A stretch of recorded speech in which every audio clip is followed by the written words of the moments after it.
여러분 안녕하십니까? 어제 1분기 백신 접종 계획을 발표했던 정부가 오늘은 2,300만 명분의 백신을 추가로 확보했다는 소식을 깜짝 발표했습니다. 노바백스 2천만 명분 확보는 예정이 돼 있었지만 화이자 300만 명분은 처음 나온 소식인데요. 시기도 앞당겨져서 당초 3분기로 예정됐던 화이자 백신의 접종이 이르면 3월 말부터 시작될 전망입니다. 먼저 김하영 기자가 취재했습니다. 정부가 추가로 확보한 코로나19 백신 물량은 노바백스 2천만 명분과 화이자 300만 명분 등 모두 2,300만 명분입니다. 노바백스 백신은 이미 계약이 진행 중이었는데 오늘 정식으로 공급 계약식이 이뤄졌습니다. 화이자 백신 300만 명분은 지난 12월 1,000만 명분을 계약한 이후 화이자와 꾸준히 협상을 진행한 끝에 확보한 추가 물량입니다. 상반기 백신 수급의 불확실성이 점점 커지고 있는 상황입니다. 화이자 백신 중 일정 물량을 앞당기는 한편 상반기에 추가로 도입 가능한 물량을 협의해 왔습니다. 이로써 우리 정부가 확보한 코로나19 백신은 기존 5,600만 명분에 2,300만 명분이 더해져 모두 7,900만 명분으로 늘어나게 됐습니다. 전 국민이 한 번씩 맞고도 남는 충분한 물량입니다. 각국의 치열한 백신 확보 경쟁 속에 물량을 추가로 확보한 점도 의미가 있지만 공급 시기가 앞당겨진 것도 주목할 만합니다. 당초 3분기 도입 예정이었던 화이자 백신 1,000만 명분 중 50만 명분은 3월 말에, 추가로 확보한 300만 명분은 2분기에 들어옵니다. 이렇게 되면 2월 말 3월 초에 들어올 예정인 백신 공동구매기구 코백스의 화이자 백신 5만 5천 명분과는 별도로 이르면 3월 말부터 화이자가 직접 공급하는 백신의 접종이 가능해집니다. 노바백스 백신은 기술 이전 방식으로 국내에서 생산되는 첫 백신으로 2분기부터 들어옵니다. SK바이오사이언스에서 공급과 생산에 대한 권한을 함께 가지기 때문에 보다 안정적으로 우리나라에 백신 공급이 가능해졌다라고. 백신 물량을 넉넉하게 확보하게 되면서 정부는 아스트라제네카 백신 접종이 보류된 65살 이상의 경우 화이자나 모더나, 얀센 등 다른 백신을 접종하는 방안도 검토하고 있습니다. MBC 뉴스 김하영입니다. 네, 신규 확진자는 설 연휴가 끝나자마자 다시 400명대로 증가했습니다. 우려했던 설 연휴 기간 가족 간의 만남으로 인한 감염이 속속 드러나면서 비수도권의 확진자가 늘고 있습니다. 이어서 조희영 기자입니다. 설 연휴에 부산의 부모님 댁에 모였다 확진된 일가족 집단 감염이 지역 전파로 확산되고 있습니다. 확진된 6명 중 1명이 다니던 보험회사에서 7명의 직원이 추가로 감염됐고 확진된 직원의 가족과 이 직원이 운영하던 미용실의 손님까지 감염되면서 관련 확진자는 모두 17명으로 늘었습니다. 가족, 직장 이렇게 감염의 고리가 이어지는 상황입니다. 울산과 충북 보은에서도 연휴에 모인 일가족이 확진 판정을 받았고 고향인 전남 순천을 찾은 광주의 감염병 전담병원 간호사도 부모님과 함께 감염됐습니다. 우려했던 설 연휴 이동과 가족 간 만남으로 인한 감염이 계속 확인되면서 감소세였던 비수도권의 확진자는 다시 100명대로 늘었습니다. 이번 설 연휴가 수도권의 확산세를 비수도권으로 퍼지게 하는 계기가 됐을 수 있다는 분석이 나옵니다. 설 명절 연휴를 지나서 이번 주에는 거리두기 완화와 사람 간 접촉으로 인해서 전파의 위험이 높아질 수 있는 그런 시기로 볼 수 있습니다. 수도권에서도 서울 순천향대병원 등 대형 병원에서 집단 감염이 계속되고 있고 경기도 안산의 이슬람 종교시설에선 방역수칙을 지키지 않아 19명이 무더기로 확진됐습니다. 전체 신규 확진자는 457명으로 나흘 만에 400명대로 올라섰습니다. 방역당국은 확진자 수가 늘어나고 있고 거리두기 완화까지 더해져 재확산 가능성이 커지고 있다며 경각심을 풀지 말아달라고 당부했습니다. MBC 뉴스 조희영입니다. 충남 아산의 보일러 공장에서 발생한 집단 감염이 계속 늘고 있습니다. 직원의 가족도 확진되면서 지금까지 90명 넘게 감염됐습니다. 밀폐된 공장 내부의 환경이 문제였습니다. 고병권 기자입니다. 코로나19 집단 감염이 발생한 충남 아산의 귀뚜라미 보일러 공장입니다. 공장 내부 기숙사에서 격리됐다가 확진 판정을 받은 직원이 정문으로 나와 보건소 이송 차량에 오릅니다. 지난 13일 첫 환자 발생 뒤 이틀째 두 자릿수 확진자가 나오면서 지금까지 가족과 직원을 포함해 확진자 수는 90명을 넘어섰습니다. 특히 확진된 직원 가족 가운데 아산 지역 요양시설 종사자도 있는 것으로 확인됐습니다. 설 연휴를 포함해 나흘째 확진자가 나오면서 지역사회 확산 우려가 더 커지고 있습니다. 공장이 있는 아산뿐 아니라 직원들이 주로 사는 천안에서도 확진자가 쏟아졌고 대구와 춘천, 제주 등 다른 지역에서도 관련 확진자가 나왔습니다. 첫 감염은 공장 전체 5개 동 가운데 보일러 생산 라인이 있는 F동 근무자로부터 시작됐습니다. 이후 보일러 상하차 요원들에게 전파된 뒤 빠르게 퍼진 것으로 방역당국은 보고 있습니다. 특히 전체 650명이 넘는 직원들은 시설 내부에서 함께 식사하고 탈의실도 같이 쓰면서 밀집된 환경에 노출돼 있던 것으로 확인됐습니다. 공동 탈의실이라든가 목욕장 같은 경우에 공동으로 사용하는데 이것도 역시 환기가 원만하지 않은 것으로 우리가 미뤄볼 때 방역당국은 협력업체 직원들에게까지 검사를 확대하고 확진자들의 가족과 설 연휴에 접촉했던 대상자들을 추적하고 있습니다. MBC 뉴스 고병권입니다. 일본군 위안부는 자발적인 매춘부라고 주장한 램지어 교수. 오늘 위안부 피해자 이용수 할머니가 직접 일본 정부가 하버드 교수를 시켜서 거짓말을 하고 있다고 질타했습니다. 저희는 이 말 중 일본 정부가 시켜서에 주목하려고 합니다. 램지어 교수의 공식 직함은 미쓰비시 교수. 어떻게 미국 하버드대 로스쿨의 교수가 버젓이 일본 전범 기업의 이름을 직함으로 사용하고 있는지 알고 보면 이 기업의 장학생 같은 겁니다. 로비가 합법인 미국에서 일본은 엄청난 자금을 동원해 학계는 물론이고 의회 또 행정부도 움직이게 합니다.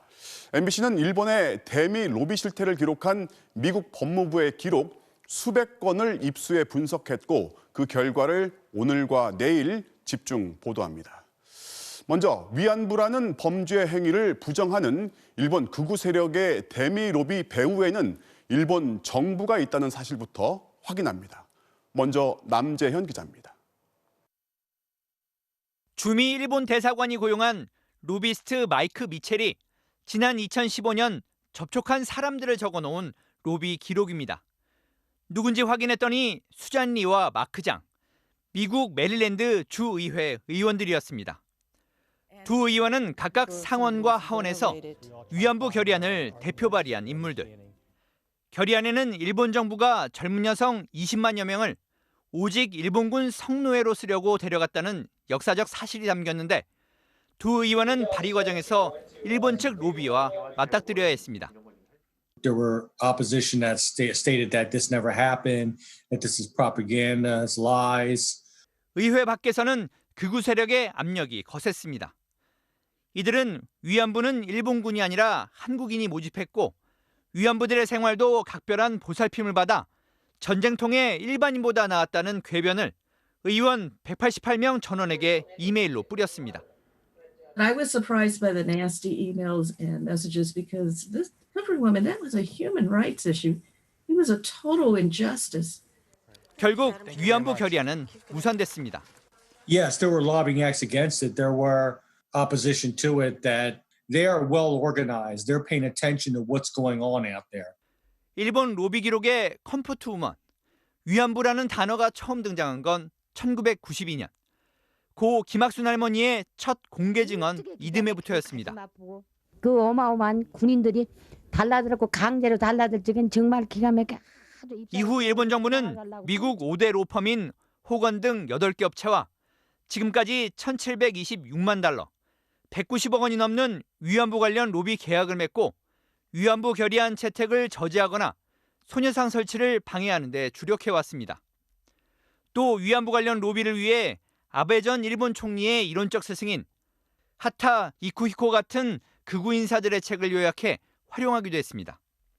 책을 찾아보니 지난 2007년 미 의회 위안부 청문회에서 이용수 할머니가 한 증언에 대해 방송사나 관심 가질 만한 멜로드라마라고 폄훼하는가 하면 일본 정부가 위안부를 납치했다는 증거가 없다는 식의 주장으로 일관돼 있습니다.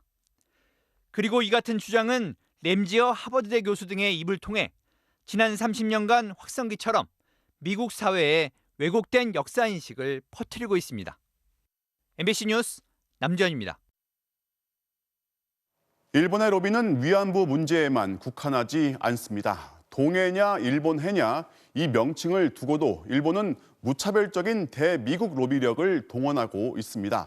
실제로 이 로비가 통한 사례도 있고 동해라는 명칭을 지도에서 삭제하기 위한 움직임은 지금도 진행 중입니다. 이어서 김세로 기자입니다. 지난 1일 미국 뉴욕주 의회에 법안이 제출됐습니다. 뉴욕주의 모든 교과서에 동해와 일본해를 함께 쓰자는 내용입니다. 이번이 5번째 시도. 동해 표기 법안은 나올 때마다 무산돼 교과서 대부분엔 지금도 Sea of Japan, 일본해라고만 나옵니다. 사전 5기에 나선 스타비스키 의원은 법안을 처음 낸 2014년부터 일본의 로비 장벽에 가로막혔다고 말합니다. They called to make an appointment and I said that we have nothing to talk about. 그래도 2019년에는 교육 지침을 바꾸는 성과는 거뒀습니다. 교과서는 그대로지만 학교에서 선생님이 가르칠 때 동해를 빼놓지 말도록 한 겁니다. Honor their cultural heritage. I think it is extremely important. 일본은 이마저도 막으려 애썼습니다. 일본 측 로비스트 머큐리의 기록을 보면 일본 총영사관은 뉴욕주 교육장관에게 서신을 보내 매우 민감한 외교 문제라며 일본해가 유일하게 국제적으로 확립된 명칭이니 새 교육 지침을 발표하라고 항의했습니다. 특히 일본의 입장을 밝힐 공청회가 없었다며 절차적 하자 문제를 부각시켜 교육 지침을 뒤집으려 시도했습니다. 스기야마 신스케 주미대사가 직접 교육부 수장을 만나겠다는 의사도 전했습니다.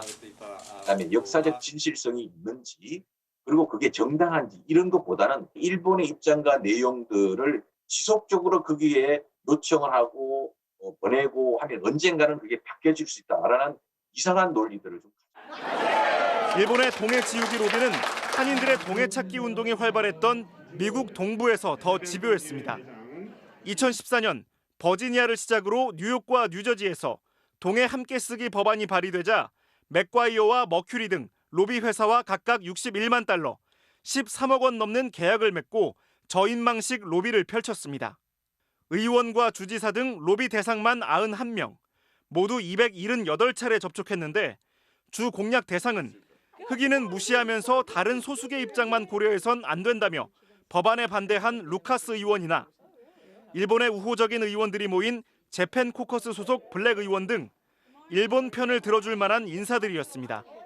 전 주지사들도 거기서 일하고 뭐 아주 좀 톱 러비스트만 일하는데 또 비싼 러비인데 그 친구들가 러비들이 와가지고 저한테 그러더라고요. 이거는 절대 하면 안 된다. 버지니아에서는 3년 진통 끝에 동해 법안이 통과됐지만 뉴욕과 뉴저지에선 일본 뜻대로 법안이 계속 무산되고 있습니다. MBC 뉴스 김세로입니다. 벚꽃 축제, 벚꽃 여왕, 도쿄에 있을 법한 이 행사는 미국의 수도 워싱턴 한복판에서 매년 열리고 있고 물론 일본 정부와 기업이 후원합니다. 그저 축제일 뿐일까요?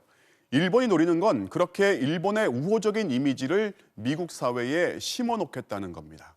또 다른 방식의 미국 내 일본 심기를 백승우 기자가 취재했습니다. 벚꽃이 뒤덮은 호숫가에서 연날리기 행사와 일본술 시음회가 한창입니다. 기모노를 입고 부채춤을 추는 소녀들과 일본 전통북 연주단. 얼핏 보면 도쿄의 유원지 같지만 미국의 수도 워싱턴 한복판입니다. 꽃가마를 탄 벚꽃 퀸도 인기입니다. 미국의 50개 주에서 한 명씩 뽑힌 후보들 중 올해의 퀸으로 선발되면 일본 왕실을 방문하고 총리도 만날 수 있습니다. He was smiling and I just could feel the warmth and kindness when I met him. 아베와 노다, 하토야마, 고이즈미 등 역대 총리 모두 벚꽃 퀸을 관저로 초대했습니다. 축제는 100여 년 전 도쿄시장이 워싱턴에 벚꽃나무를 선물하면서 시작됐습니다.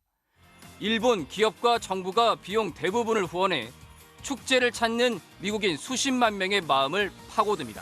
Such a beautiful symbol of the bond between our countries. 일본 홍보 행사는 이뿐만이 아닙니다.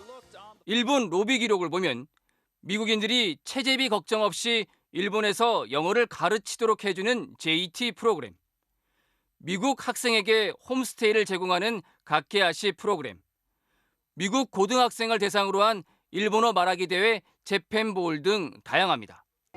ここまで来れて本当におめでとうございます。今日はよく頑張ってください。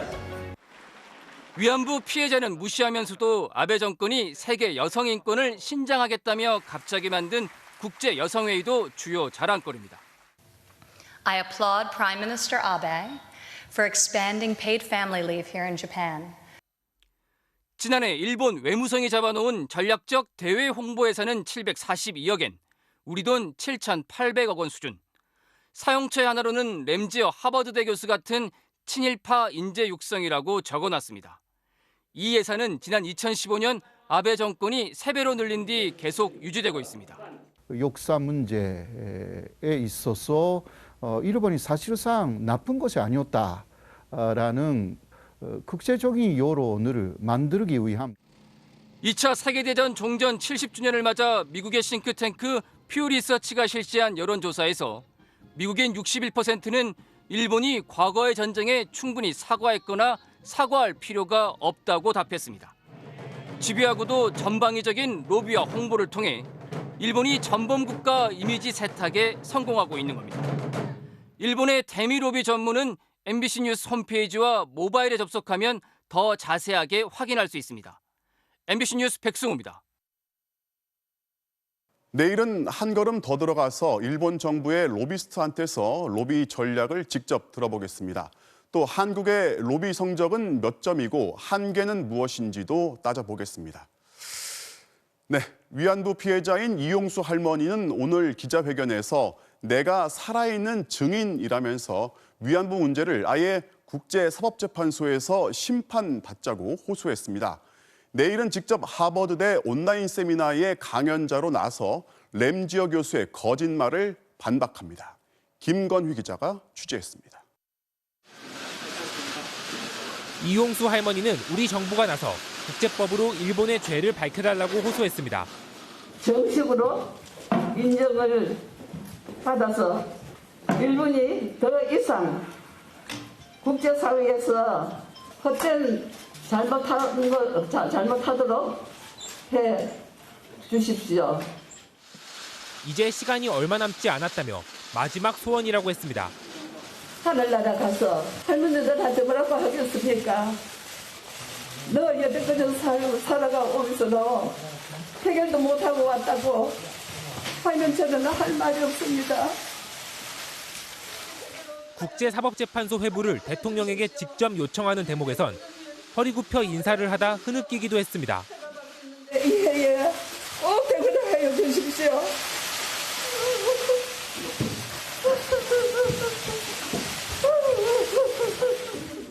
자신을 가짜 위안부라고 부르는 극우 세력의 주장에 대해선 대답하기조차 싫다면서 일축했습니다. 역사의 산신이 이렇게 살아있지 않습니까? 저는 그대로입니다. 극우 세력들이 무차별적으로 이메일을 보내며 방해한 하버드대 학생들과의 화상 세미나도 예정대로 진행하겠다고 강조했습니다. 회견에 함께 나온 참석자들은 결과를 떠나 국제사법재판소 회부만으로도 의미가 있다고 주장했습니다. 일본이 저지른 불법성이 재판 과정에서 기록되고 공식적으로 확인하는 기회가 될 수 있다는 겁니다. 우리 정부도 역시 그런 같은 맥락에서 이용수 할머니 비롯한 다른 그 위안부 피해자 할머니 분들의 인권 구제를 생각한다면은 이런 ICJ 회부를 좀 진지하게 고민할 필요가 있다고 생각이 됩니다.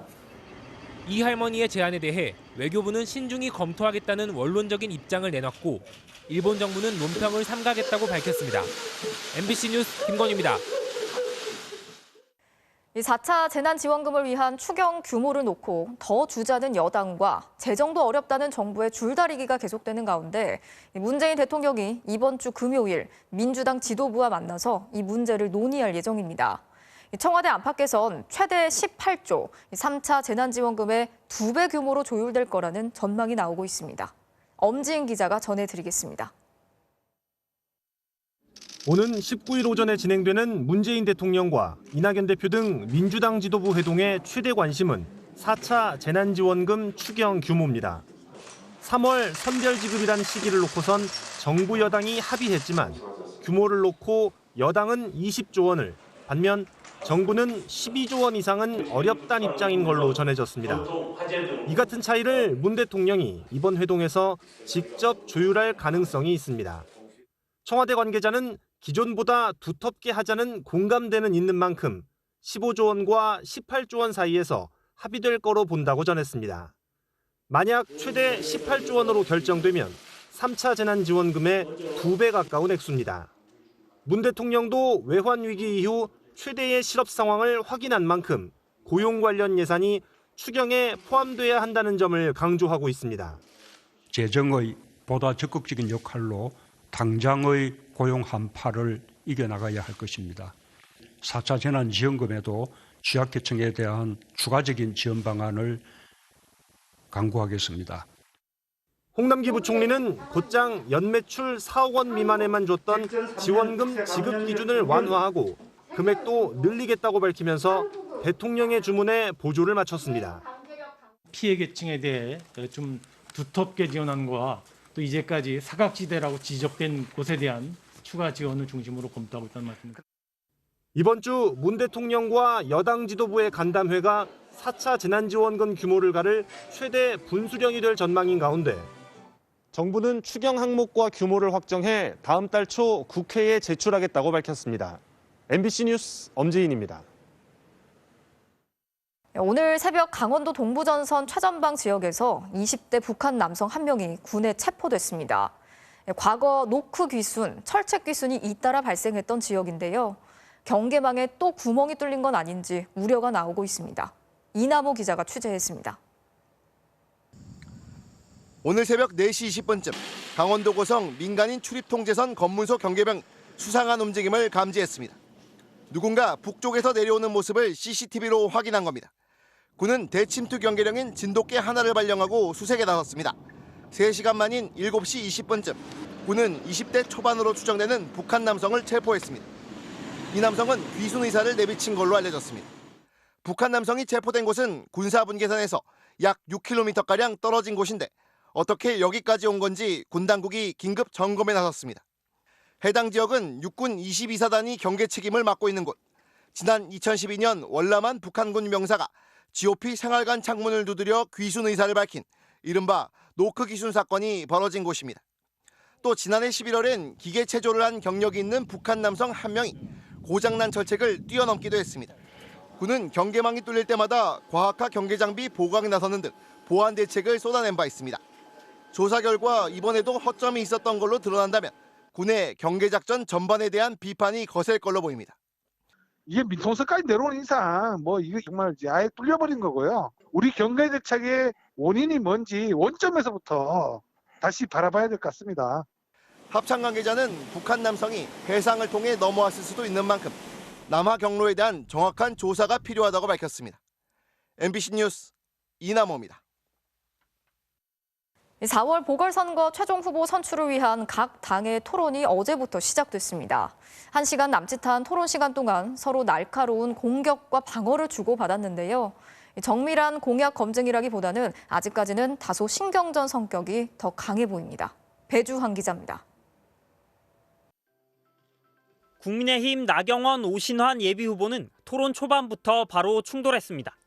신혼부부에게 최대 1억 원이 넘는 주택대출 이자를 지원하겠다는 나 후보의 공약을 오 후보는 현실성이 없다고 공격했고 나 후보는 왜 이해를 못하냐고 맞받았습니다. 대출 이자를 받는 거에 대해서는 중복 지원이다 이런 문제가 있거든요. 거기에 대해서는 어떻게 생각하십니까? 제 공약을 잘 이해 못하신 것 같아서 너무 자꾸 이해 못한다 하지 마시고 안타깝고 왜냐하면 있습니다. 계속 예. 똑같이 그런 말씀을 반복하기 때문에 네. 그렇게. 2년 전 국회 패스트트랙, 즉 신속 지정안건 처리 당시 불거진 나 후보의 강성우파 이미지 논란을 놓고도 입씨름이 오갔습니다. 자유주의 상식 연합인가 이런 것들을 하는데 결국엔 가장 오른쪽에 계신 분이 그 얘기를 하니까 제가 왜 가장 오른쪽에 있죠? 그 정치학회에서 조사하는 거 보면 제가 우리 당의 의원들 중에서 오히려 중간에 가까운 이념 성향으로. 반면 과거 서울시장과 부시장 관계로 함께 일했던 오세훈, 조은희 후보의 토론은 정작 토론 맞상대에 대한 공격보다는 여권 후보를 함께 비판하는 모습이 많이 나타났습니다. 박영선 후보가 내놓고 있는 공약마다 현실성이 매우 떨어지는데 말씀하실 때마다 제가 깜짝 놀래요. 수직 정원? 그것도 SF 만화 같아요.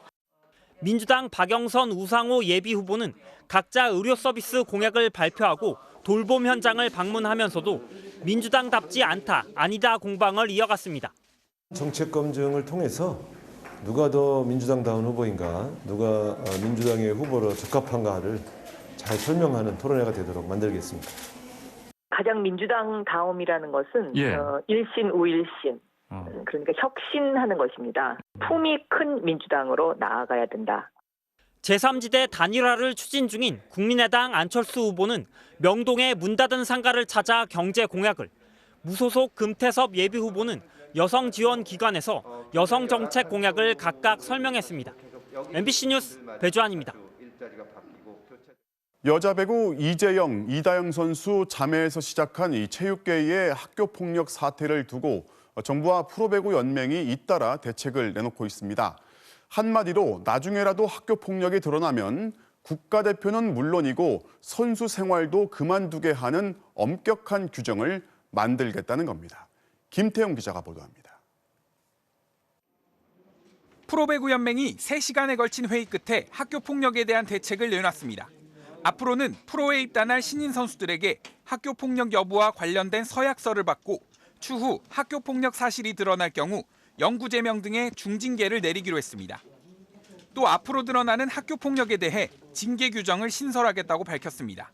앞으로 학교 폭력에 관련된 선수들은 프로배구 신인 드래프트 선발 때 원천적으로 배제된다는 것입니다. 허위가 발견될 때는 추후라도 영구 제명 등 강력한 조치를 취할 예정입니다.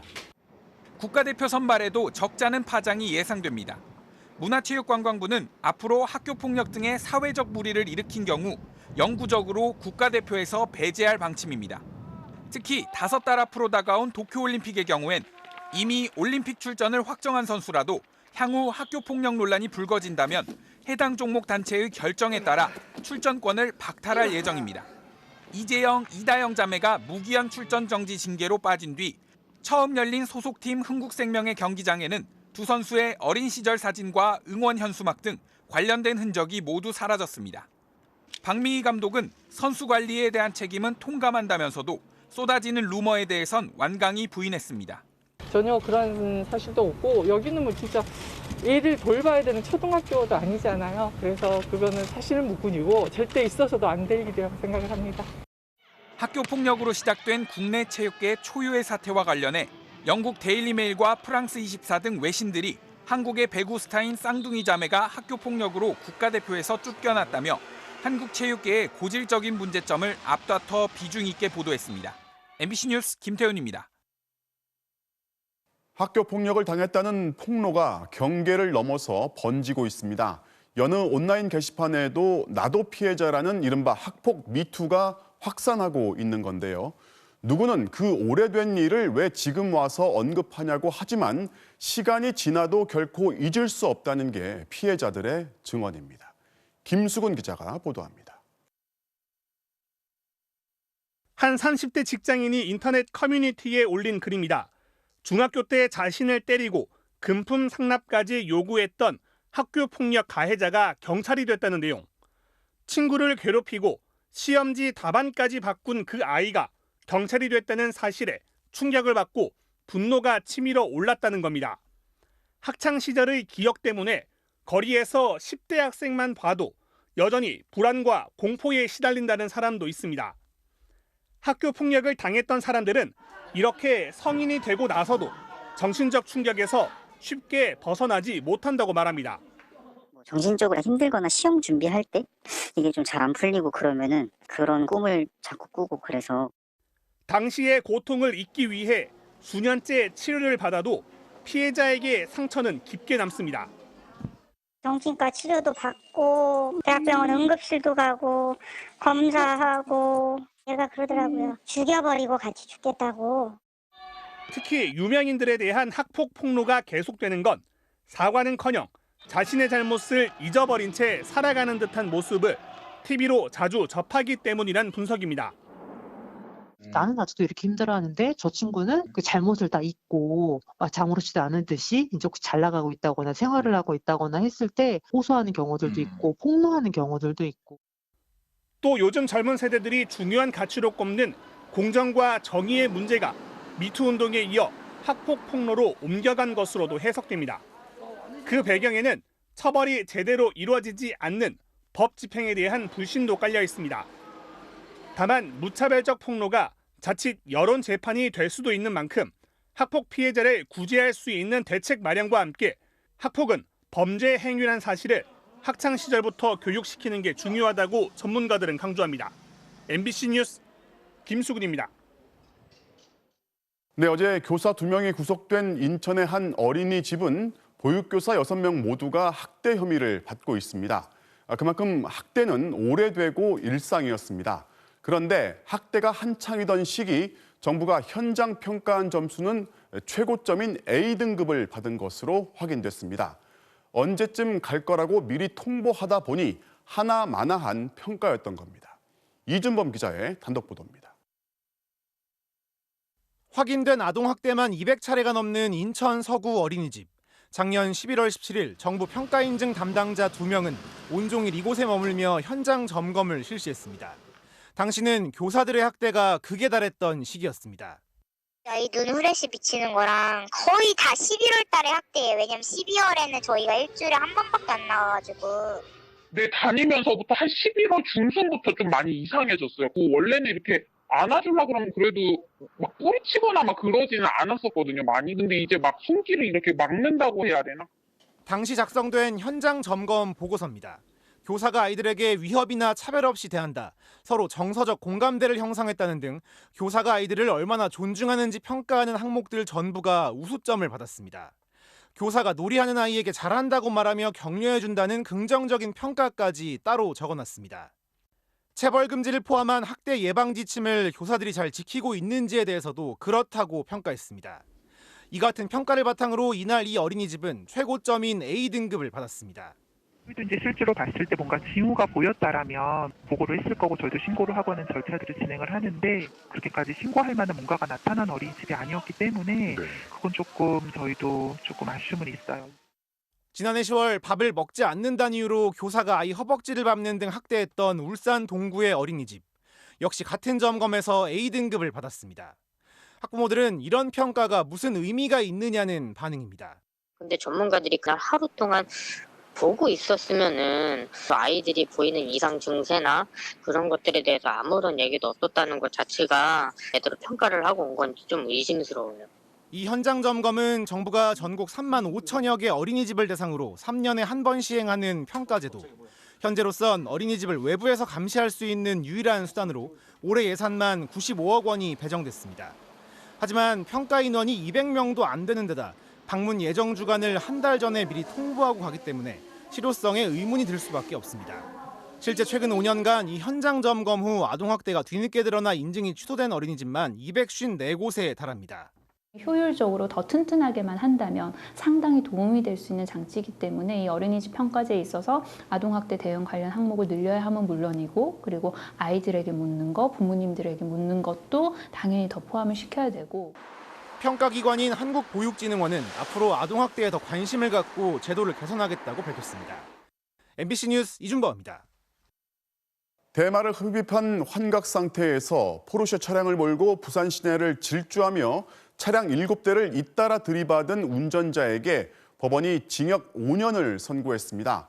재판부는 마약 때문에 심신미약 상태였지만 그 상태를 스스로 일으킨 만큼 심신미약으로 감형을 하지는 않았습니다. 류재민 기자가 보도합니다. 지난해 9월 검정색 포르쉐 승용차가 도로를 질주하며 앞서가던 오토바이와 승용차를 잇따라 들이받습니다. 정차 중이던 아우디 차량을 들이받은 뒤 승용차를 또 충격. 그리고선 교차로에서 무려 7중 추돌 사고를 냈습니다. 포르쉐 운전자 A씨는 사고 직전 동승자 A씨로부터 건네받은 합성 대마를 흡입한 상태였습니다. 윤창호법 등이 적용돼 재판에 넘겨진 운전자 A씨에게 법원은 징역 5년의 실형을 선고했습니다. 재판부는 A씨가 합성 대마를 흡입한 뒤 운전 도중 여러 차례 환각 증세를 느꼈고 충돌 상황을 알고서도 도주한 것은 범행 의도가 있다고 판단했습니다. 또 동승자 B씨에 대해선 A씨가 환각 상태에서 운전할 걸 알면서도 마약을 제공했다며 징역 3년에 집행유예 5년을 선고했습니다. 피해자가 처벌을 원치 않는다고 밝히고 합의까지 했지만 재판부는 이례적으로 형량을 줄이는데 전혀 반영하지 않았습니다. 살인 사건의 경우에도 합의가 되면 보통 이제 초범인 경우에 징역 3년에 집행유예 5년을 선고하는 경우가 많거든요. 윤창호법이 시행된 이후에 일종 리딩 케이스가 될 수 있는 사건이기 때문에 그 재판부가 가해자를 엄하게 처벌하는. 법원은 또 사고를 낸 포르쉐 차량을 몰수했습니다.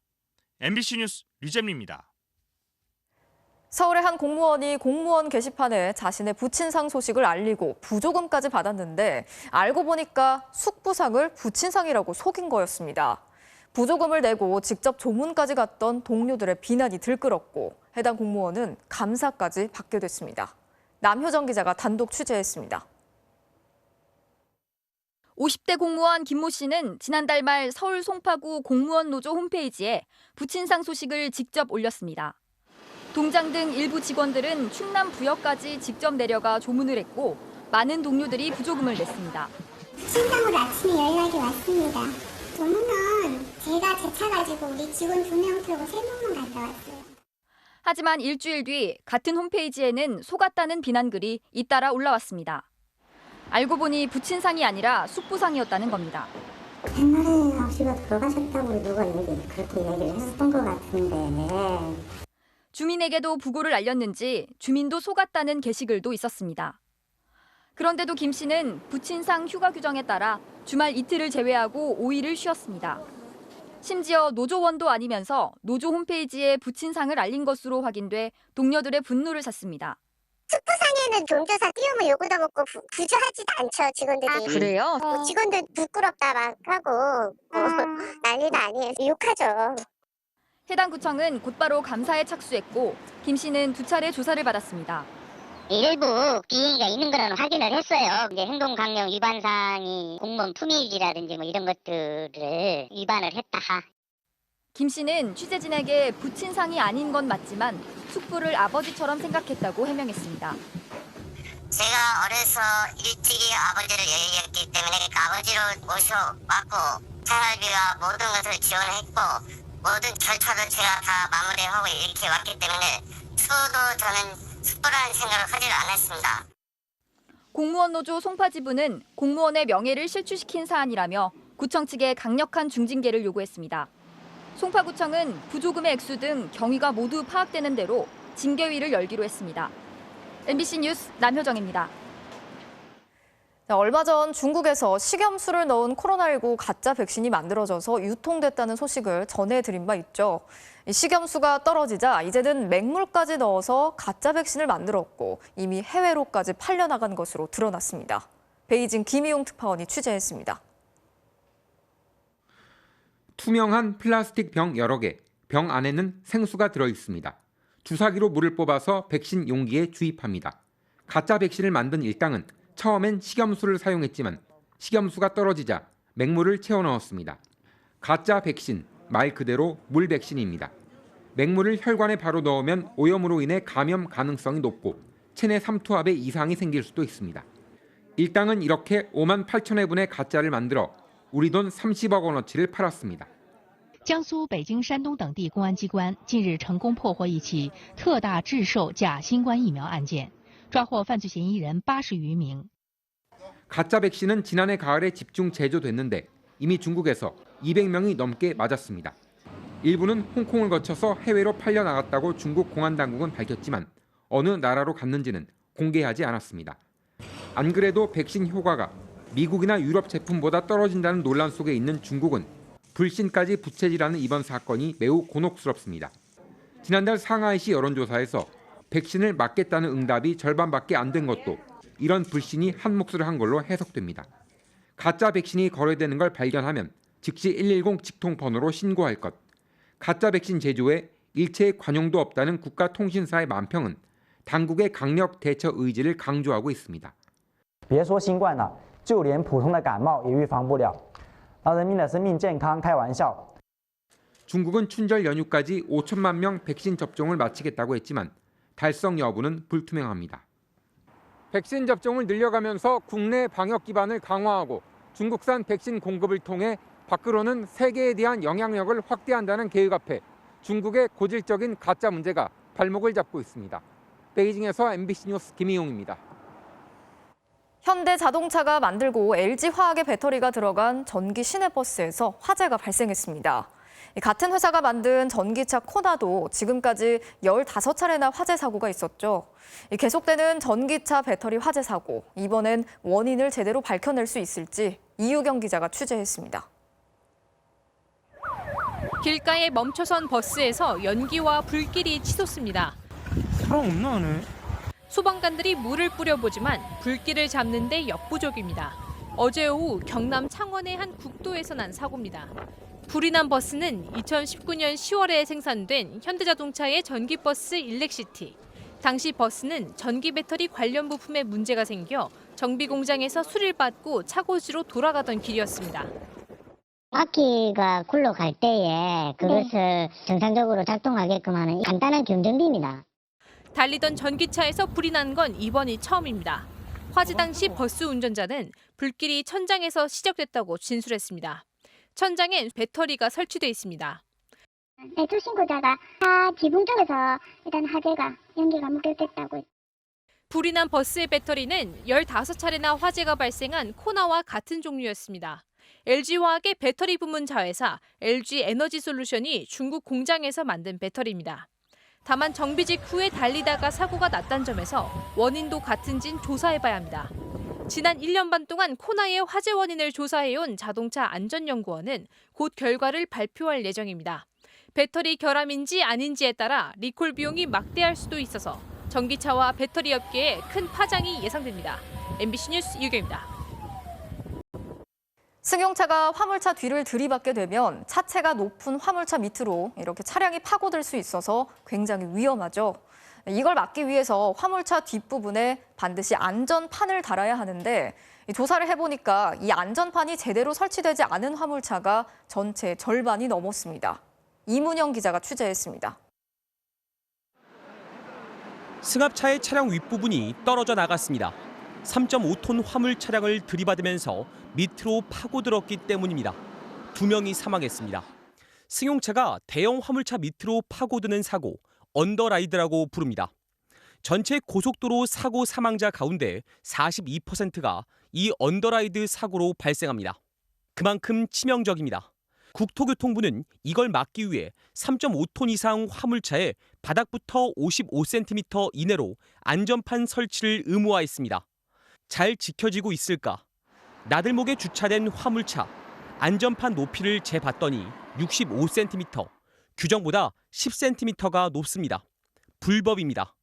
소비자원 조사 결과 화물차 100대 중 33대의 안전판이 55cm보다 높이 설치돼 있었습니다. 또 29대는 안전판이 훼손됐거나 부식이 심했습니다. 절반 이상이 문제가 있는 겁니다. 기준보다 높은 위치에 후부 안전판을 설치한 후 차량 충돌 시험을 실시한 결과 승용 차량의 차체 일부가 화물차 하부로 들어가는 심각한 안전사고를 초래할 수 있는 것으로 확인되었습니다. 화물차 운전자들은 안전판을 낮게 설치하면 바닥에 걸린다는 이유로 불법 개조를 한다고 합니다. 솔직히 그냥 가잖아요. 무식 풀어야 돼요. 도로막길 울퉁불퉁한데 이렇게 내려갔다 올라갔다 하자 그러면 이게 다가 부서져 버려요. 지난 2019년 화물차 관련 교통사고 사망자는 835명, 전체 사망자 중 화물차 관련 사망자의 비율은 매년 높아지고 있습니다. MBC 뉴스 이문현입니다. 그동안은 몸에 문신이 있으면 현역에서 면제가 됐었는데 앞으로는 이런 경우에도 현역으로 군대에 가야 합니다. 내일부터 전국의 병무청에서 신체 검사가 시작이 되는데요. 달라진 검사 기준을 정동훈 기자가 자세히 설명해 드리겠습니다. 현역 입영을 기피하기 위해 용과 인물상 등 온갖 문신을 새겨넣은 20대 청년들입니다. 현역 복무를 피하려고 몸에 문신을 새겨넣는 꼼수. 문신 시술업계에선 공공연한 비밀입니다. 군대 갈 연령인데 무조건 크게만 해달라고 하는 경우도 있거든요, 사실. 그럴 때는 심증이 가죠. 아, 이분이 군을 회피할 목적으로 이렇게 하시는구나. 내일부터는 안 통합니다. 아예 신체 검사에서 문신 검사를 하지 않습니다. 문신에 대한 사회적 거부감도 많이 사라졌고 군 임무 수행에도 지장이 없다는 게 병무청의 판단입니다. 단백질 보충제를 먹어가며 일부러 체중을 늘리거나 반대로 극한 다이어트로 살을 빼는 편법 역시 현역을 피하긴 어렵게 됐습니다. 키 175cm 남성의 경우 기존에는 52kg 이하, 102kg 이상이면 현역에서 제외됐는데 이제는 48kg 이하, 108kg 이상이 돼야 보충력 판정이 나옵니다. 학력 기준도 폐지돼 중고등학교를 중퇴했더라도 현역으로 복무하고 평발, 근시, 원시에 따른 면제 기준도 더 깐깐해졌습니다. 검사도 안 하고 그냥 학력만 보고 병력 이행 가능 여부를 판정하는 것은 아니다. 그것은 잘못됐다. 인구가 감소하면서 입영 대상자도 줄어 현역 기준을 대폭 완화한 건데 이제 웬만하면 현역으로 군에 가야 한다는 얘기입니다. 다만 병무청은 정신질환자에 대한 기준은 새로운 인지능력 검사를 도입해 더 철저하게 검증하기로 했습니다. MBC 뉴스 정동훈입니다. 이어서 오늘 이 뉴스 전해드리겠습니다. 코로나19로 배달이 폭증하면서 배달 오토바이의 불법 운전이 기승을 부리고 있는데요. 단속이 강화되자 번호판을 가리는 등 다양한 꼼수가 등장했습니다. 쉴 새 없이 차로를 바꾸며 위험천만한 고개 운전을 합니다. 정지 신호를 무시하고 보행자가 횡단보도를 건너는 와중에도 거침없이 질주하는 배달 오토바이. 교통법규 위반이 일상화되면서 시민들의 불만 역시 커지고 있습니다.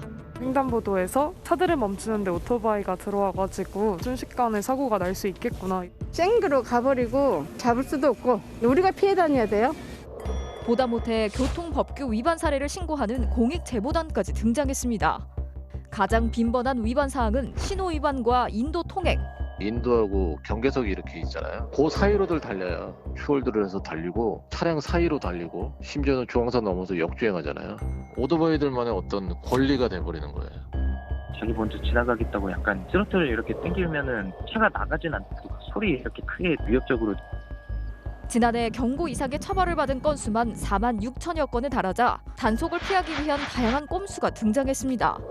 번호를 식별할 수 없게 번호판을 고의로 훼손시키는가 하면 번호판을 꺾고 다니는 애들이 있고 철수세미 같은 걸로 번호판을 긁어서 번호하고 구분이 안 되게 낙하칠하는 애들도 있고요. 번호판에 접착제를 바르고 물엿이라던가 뭐 본드 같은 거 뿌려놓으면은 주행하면서 그 먼지들이 그쪽에 이렇게 달라붙어가지고 번호판이 시커멓게. 자물쇠를 늘어뜨리거나 LED 조명을 달아놓는 경우도 있었습니다.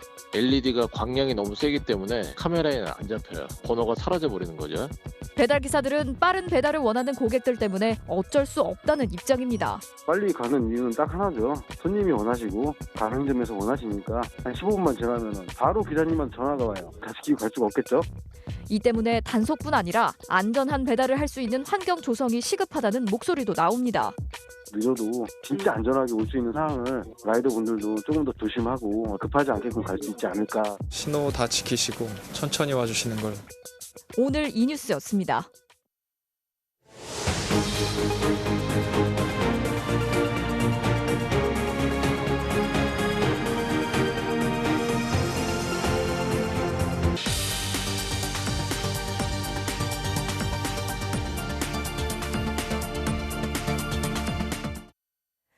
우여곡절 끝에 출범한 고위공직자범죄수사처가 이번엔 검사 선발에 어려움을 겪고 있습니다. 검사 임용을 심사해야 할 인사위원회가 구성이 돼야 하는데 국민의힘 측이 시한인 오늘까지 야당 몫의 위원을 추천하지 않았습니다. 조명아 기자가 취재했습니다.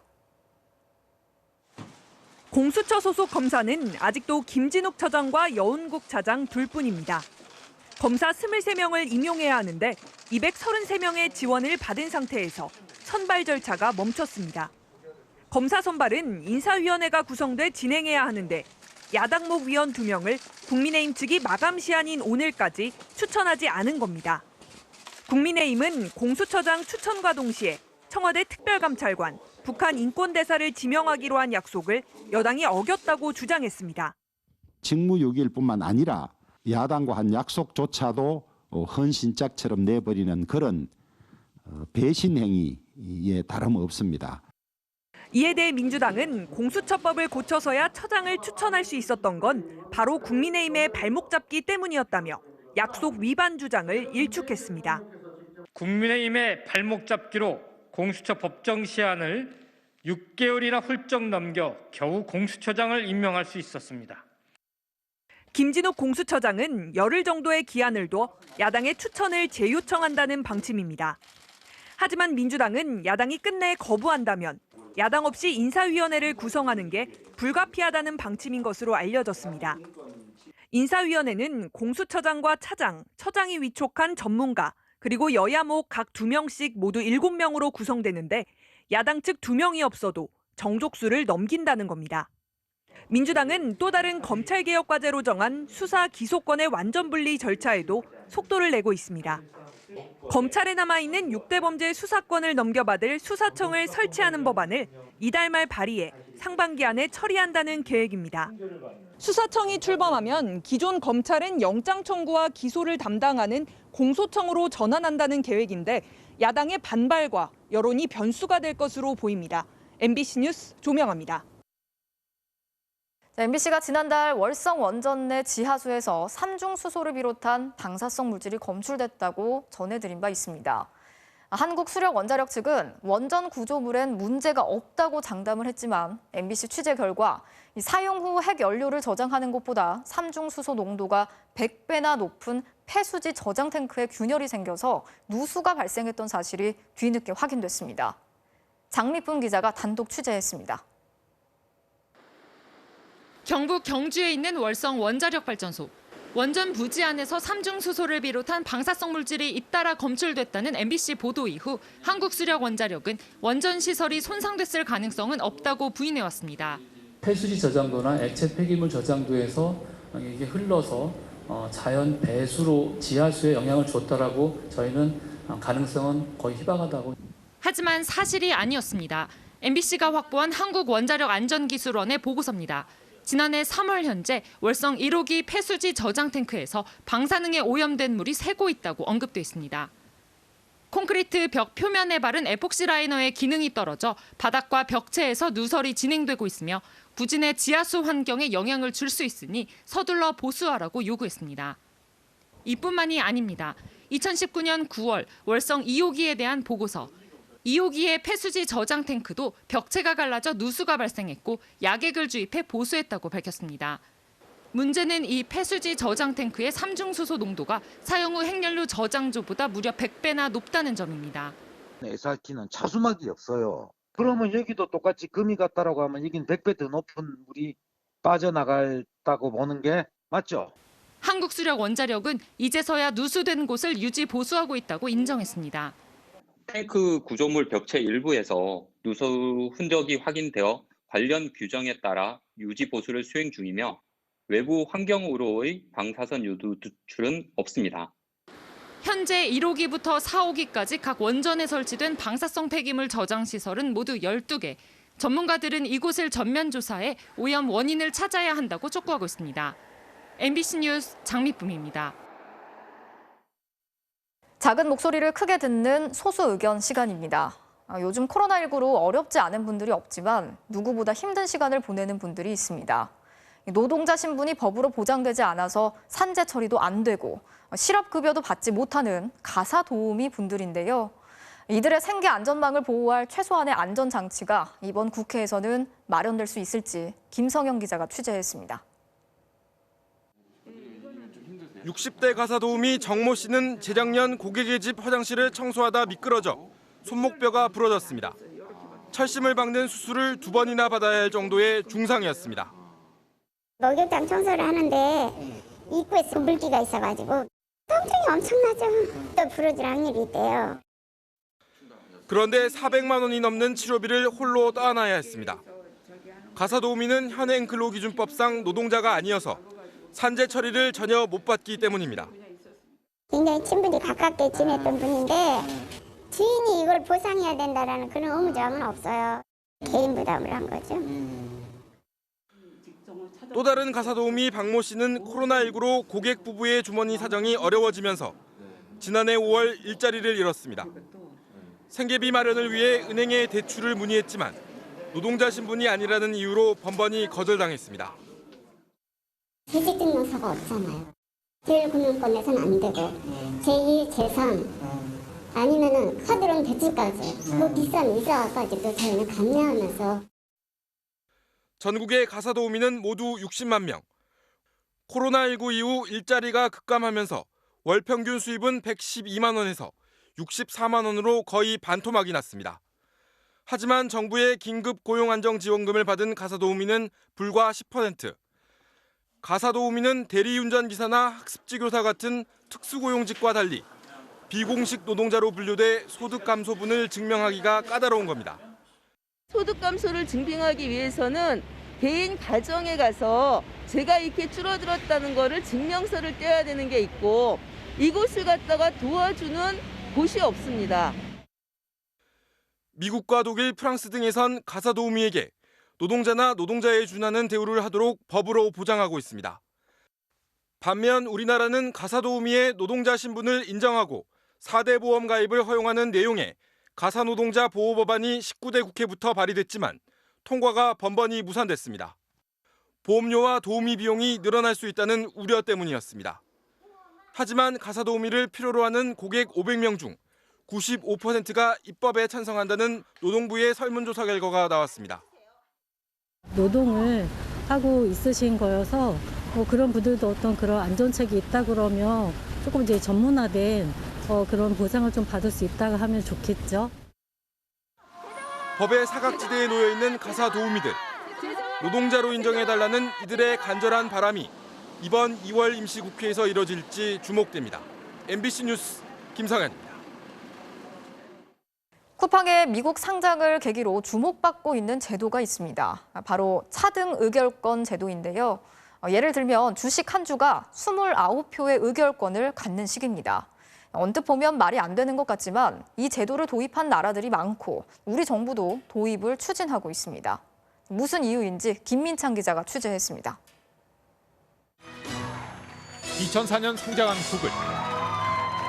당시 공동 창업자인 레리 페이지와 세르게이 브린은 지분이 11.4%에 불과했지만 의결권은 51.1%를 확보했습니다. 창업주의 주식 한 주는 의결권 10표를 갖게 했기 때문입니다. 차등 의결권은 특정한 주식에 한 표보다 더 많은 의결권을 주는 제도입니다. 쿠팡 김범석 이사의 의장은 이번에 한 주당 29표를 갖게 됩니다. 이렇게 하는 이유는 안정적 경영권 보장입니다. 창업자가 다른 주주들에게 휘둘리지 않고 최대한 자기 소신대로 장기적 관점으로 경영하게 해주자는 취지입니다. 실제로 기업들이 투기 자본의 적대적 인수합병 같은 공격에 노출되면 이걸 방어하느라 쓸데없는 돈을 쓰게 됩니다. 구글은 물론 페이스북, 뉴욕타임스, 나이키, 알리바바, 그리고 맨체스터 유나이티드까지 쟁쟁한 기업들이 모두 이 제도를 활용해 성장했습니다. 증자를 해서 자금을 많이 조달해야 될 필요성은 있는데 그렇게 되면 이제 급격히 창업자들의 지분이 희석이 되고 줄어들어서 경영권을 유지하기 어려워지니까. 한국도 최근 차등 의결권 도입을 추진하고 있습니다. 벤처 기업에 한해 창업주가 보유한 한 주가 10개의 의결권을 갖게 해주자는 겁니다. 벤처 업계에서 유니콘과 같은 큰 기업들이 성장할 수 있는 그런 생태계 조성에는 틀림없이 도움이 될 것이다. 하지만 반대도 만만치 않습니다. 재벌의 과도한 지배력 남용에 악용될 거란 우려입니다. 재벌 3세, 4세들이 만들어서 차등 의결권 발행해가지고 그리고 키우는 거죠. 그리고 나서 세습을 이걸로 할 수가 있죠. 정부는 상장 3년 뒤에 보통주로 전환하는 등 부작용을 최소화하겠다고 밝혔습니다. MBC 뉴스 김민찬입니다. 이명박 정부 국정원의 사찰 실태와 관련해서 박지원 국정원장이 60년 불법 사찰의 흑역사라는 표현을 쓰면서 유감의 뜻을 밝혔습니다. 박 원장은 국회 정보위원회가 의결을 하면 비공개로 사찰 정보를 보고하는 방안을 검토하겠다고 밝혔습니다. 보도에 나세훈 기자입니다. 카메라 플래시 속에 정보위원회에 출석한 박지원 국정원장의 손엔 사찰 문건 목록은 들려있지 않았습니다. 대신 박 원장은 정보위원회가 제적위원 3분의 2 이상의 의결로 요구하면 비공개를 전제로 보고하는 방안을 검토하겠다고 밝혔습니다. 박 원장은 MB정부 국정원의 정치인 민간인 사찰은 명확히 불법이었다며 박근혜 정부까지 이어졌을 개연성이 있지만 확인하진 못했다고 보고했습니다. 그 이후로 이것이 중단 지시가 내려온 적이 있느냐는 질문에 그런 것은 확인하지 못했고, 특히 박 원장은 국정원의 불법 사찰을 흑역사라고 표현하며 이 같은 과거를 청산할 수 있는 특별법을 만들어달라고 국회에 공식 요청했습니다. 60년 불법 사찰 흑역사 처리 특별법 같은 걸 만들어달라고 요청을 했어요. 법에 의거해서 할 수 있도록, 처리할 수 있도록 해달라. 특별법 추진엔 여야 정보위원 모두 공감한 것으로 전해졌습니다. 다만 야당은 김대중 노무현 정부 시절까지 법 내용에 포함돼야 한다는 입장입니다. 쟁점이 된 18대 국회의원들 사찰 문제에 대해선 국정원은 신상 정보가 관리된 건 확인했다며 당사자의 정보 공개 청구가 들어온다면 대응하겠다고 밝혔습니다. 실제로 10명 가까운 전현직 국회의원들이 정보 공개 청구에 나선 것으로 확인됐습니다. 정보기관 정보가 사실이 아닌 것이 많고 또 사실을 확대한 것도 많고, 근데 이건 일방적으로 당하는 거죠. 정보기관이 흘릴 수도 있고. 민주당 정보위원들은 국정원에 별도의 진상규명팀을 만들어 사찰 정보의 규모를 확인할 것을 촉구했다며 진척이 더디면 정보 열람을 위한 의결을 추진하겠다고 밝혔습니다. MBC 뉴스 나세웅입니다.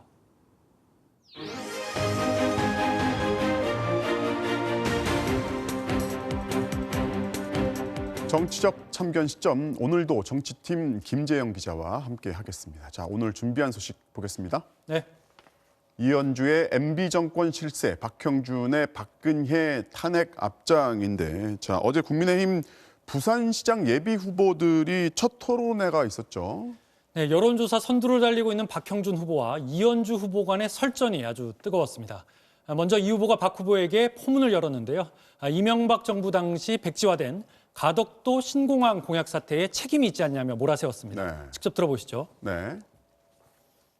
MB 정권 때 청와대에 오래 계셨습니다. 그런데 그 당시 MB 정권이 사실은 공약을 냈다가 무산시킨 정권 중에 하나입니다.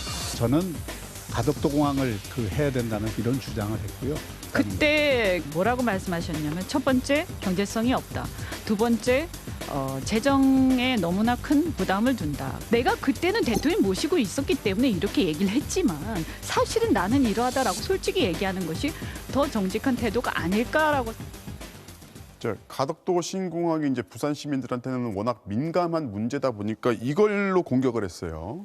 네, 이 후보는 박 후보에게 MB정부 실세였던 만큼 당시 가덕도 신공항 사업 백지화에 대해 사과하고 또 거짓 공약을 하지 않겠다는 약속을 하라며 몰아세운 건데요. 네. 박 후보는 이 후보가 민주당의 프레임을 가져왔다며 불만을 터뜨렸는데 후보들 간의 자질 논란으로까지 이어졌습니다. 들어보시죠. 네.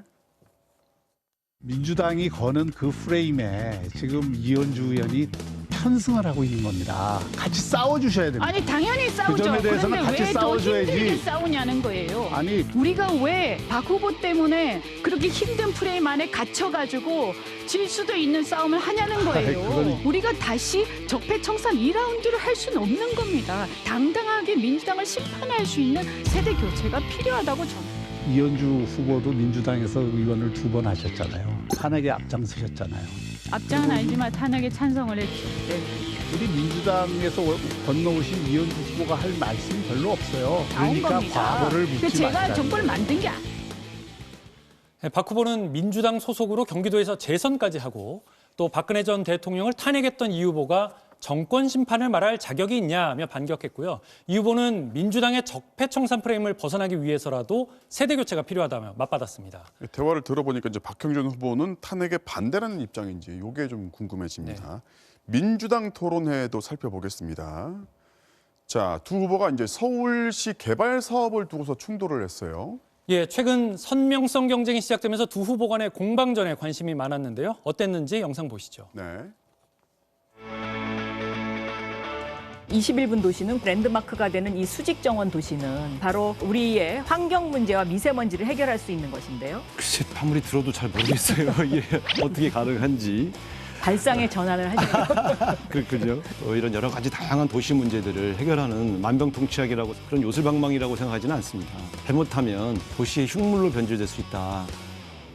자, 우 후보는 박 후보의 공약이 도심 흉물이 될 수 있다고 공격을 했고요. 박 후보는 우 후보의 공약에 질식할 것 같다라며 반격했습니다. 들어보시죠. 네. 신촌에 밀리오레라고 하는 이게 철로 위에 지어져 있어요. 민간 용지를 개발하는 것보다 훨씬 저렴하다. 저는 이렇게 말씀드리죠. 그 신촌의 기차역 밀리오레는 그 기차가 잘 다니지 않는 곳에 다닙니다. 지금. 다니긴 다니는데 횟수가 그렇게 많지 않은 곳에 지어진 것이고요. 강변도로와 철길이 많이 만들어졌을 때 훨씬 더 서울이 균형 있는 서민 주거 공급이 된다. 저는 이 공약이 상상하면 약간 좀 질식할 것 같은 서울 이런 느낌이 듭니다. 자, 두 후보가 서로의 대표 공약을 촌평했지만 아무래도 누님 동생 사이라서 그랬는지 선을 넘는 발언은 없었습니다. 자, 앞으로 이제 TV 토론회가 몇 번 더 있을 텐데 후보들 사이에 이 정책과 자질 공방이 얼마나 근거 있는지 잘 살펴봐야겠습니다. 오늘은 여기까지 듣겠습니다. 지금까지 김재영 기자였습니다.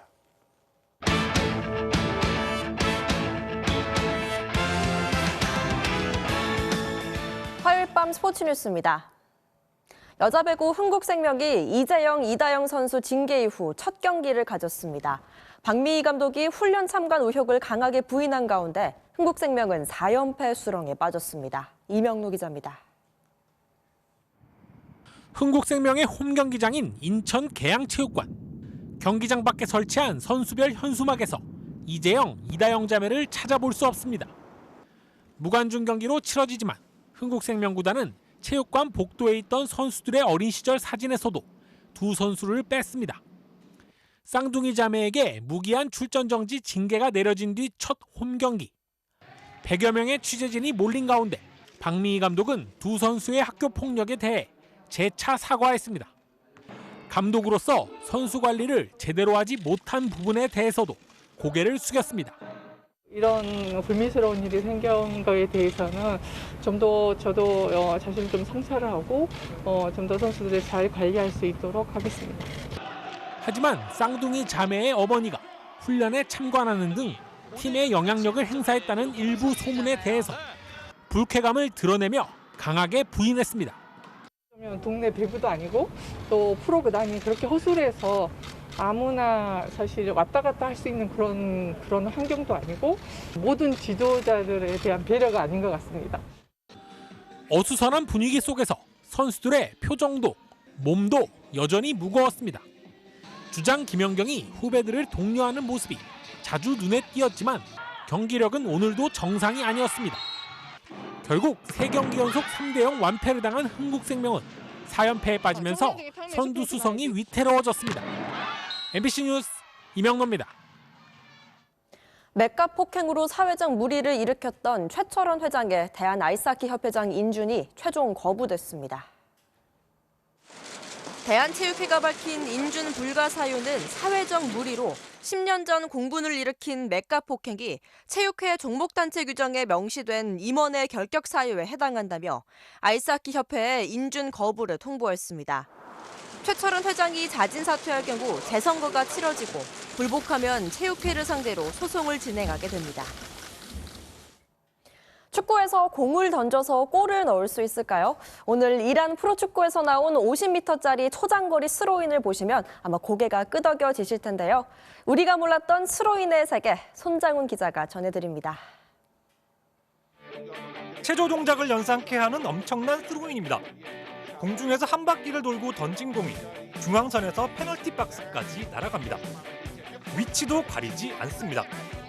프리킥 못지않은 거리와 정확성을 자랑합니다.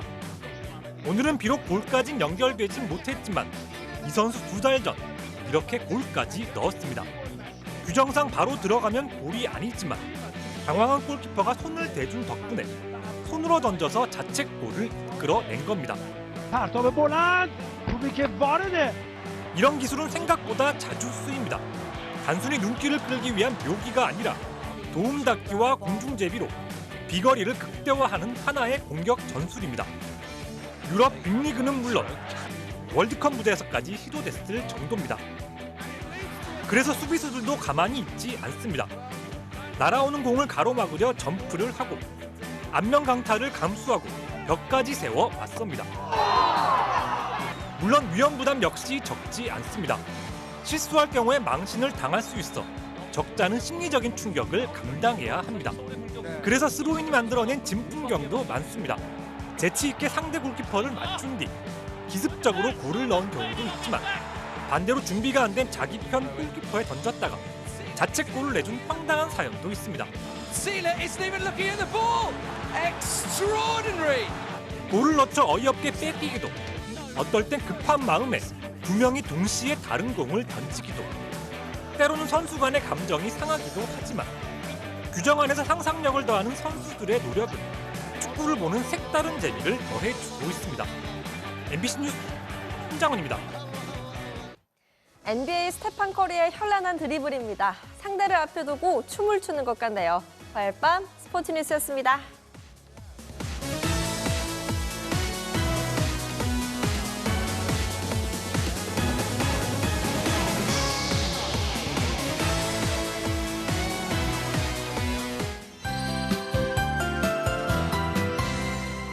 겨울이 다가올 봄을 시샘이라도 하는 걸까요? 절기 우수를 이틀 앞두고 중부지방에서는 굵은 눈발이 쏟아졌는데요. 서울도 서너 시간 만에 0.9cm의 눈이 내려 경복궁 일대가 하얗게 뒤덮였고요. 그런가 하면 오늘 남녘에서는 파란 하늘 아래 봄을 알리는 버들강아지가 묵묵히 피어올랐습니다. 일단 서울은 눈이 일찌감치 그쳤지만 추위를 조금 더 견디셔야겠습니다. 밤사이 찬 공기가 추가로 밀려들면서 내일 아침 서울이 영하 10도, 한파 경보가 내려진 대관령은 영하 17도까지 뚝 떨어지겠습니다. 차가운 공기가 따뜻한 서해 바다를 지나는 동안 눈구름을 또 발달시키겠는데요. 당장 오늘 밤부터 모레까지 제주 산지와 울릉도 독도에 최고 20cm, 호남 지방에도 최고 15cm, 충청도 내륙 지방 1에서 5cm의 눈이 더 내리겠습니다. 내일 하늘은 대체로 맑겠지만 출근길이 상당히 미끄러울 수 있겠습니다. 아침 최저 기온은 오늘보다 3도에서 6도가량 낮아집니다. 서울 영하 10도, 대구 영하 7도가 되겠고요. 낮 기온도 서울 영하 4도, 광주 영하 2도에 그치겠습니다. 금요일부터는 추위가 누그러지면서 또다시 예년 기온을 크게 웃돌 전망입니다. 날씨였습니다. 2월 16일 뉴스데스크 마치겠습니다. 오늘도 함께 해주신 여러분 고맙습니다.